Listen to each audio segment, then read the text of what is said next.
Colocar el tripié en forma vertical. Soltar los tornillos que fijan las patas. Levantar el plato del tripié a la altura de la barbilla y apretar de nuevo los tornillos fijadores de las patas.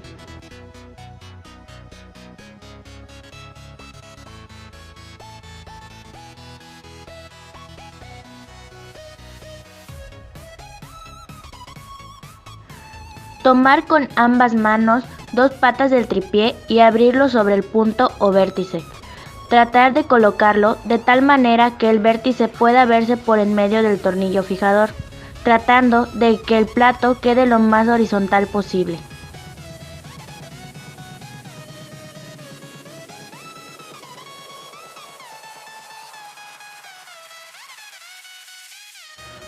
Colocar el teodolito sobre el plato del tripié, haciendo que coincida la forma triangular de la base del teodolito con la forma triangular del plato del tripié. Fijar el teodolito al tripié con el tornillo fijador, apretándolo sin excederse de fuerza. Colocar la plomada bajo el tornillo fijador del tripié en el gancho correspondiente. Utilizar un nudo corredizo, nudo de 4, para fijar la plomada y ajustar la altura de la misma lo más cerca posible del punto o vértice.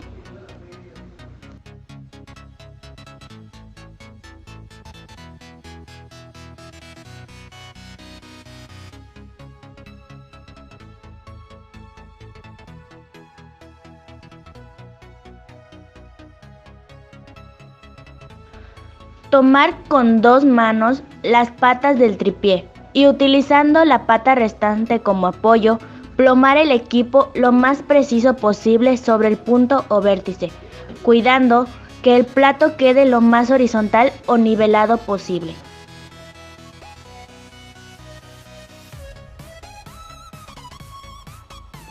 Fijar las patas del tripié al terreno, colocando el propio peso de la persona sobre los apoyos en la parte inferior de las patas, de tal manera que el equipo quede fijo al terreno y estable.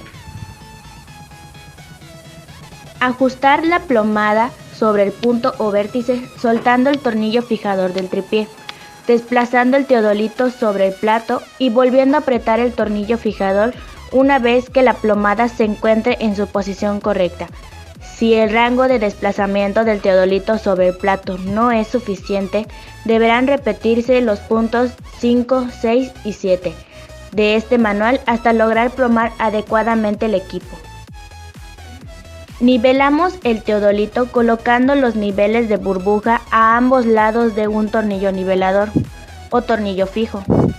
Con los dos tornillos restantes nivelamos cada uno de los niveles de burbuja, subiendo o bajando cada uno de los tornillos niveladores que corresponda a cada nivel de burbuja, tratando de no tocar el tornillo fijo.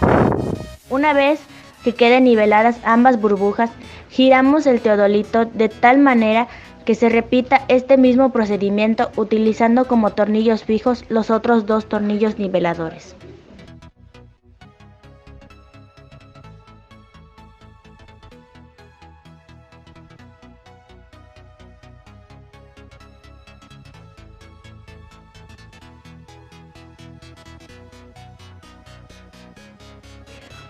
Metemos la mano por debajo del disco del vernier horizontal para desplazarlo y ponerlo cerca del cero. Posteriormente, apretamos el tornillo fijador de movimiento particular y con la ayuda del tornillo de movimiento particular y una lupa, ajustamos hasta que coincidan los discos del vernier horizontal en el cero y los dos 30 en el lado de los minutos.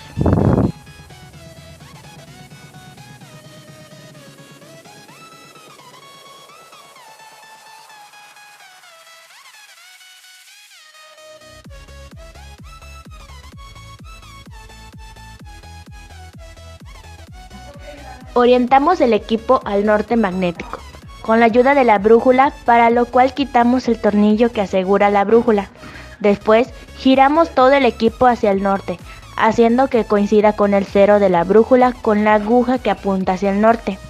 Apretamos el tornillo fijador de movimiento general y si es necesario ajustamos utilizando el tornillo de movimiento general.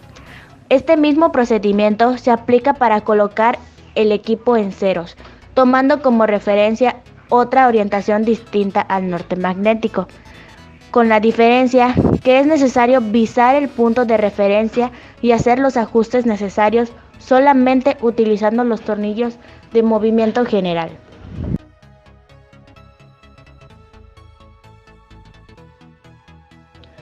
Una vez que el equipo se encuentra orientado correctamente y el vernier horizontal en cero, se procede a realizar la medición de ángulos, para lo cual solo utilizaremos los tornillos de movimiento particular, por lo cual soltaremos el tornillo fijador de movimiento particular. Desplazamos el equipo hacia el punto a visar y cuando se encuentre cerca del punto, volvemos a apretar el tornillo fijador de movimiento particular y ajustamos la visual hasta que quede exactamente en el punto visado, utilizando el tornillo de movimiento particular.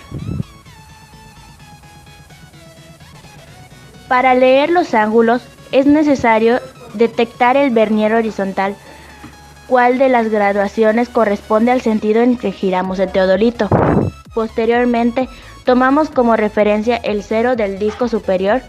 Contamos los grados en el disco inferior teniendo en cuenta que cada grado tiene una subdivisión de 30 minutos.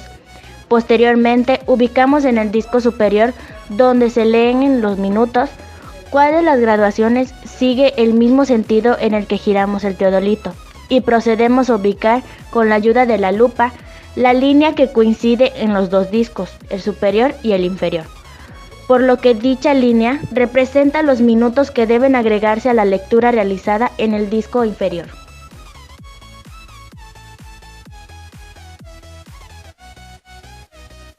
Son 168 grados cerrados.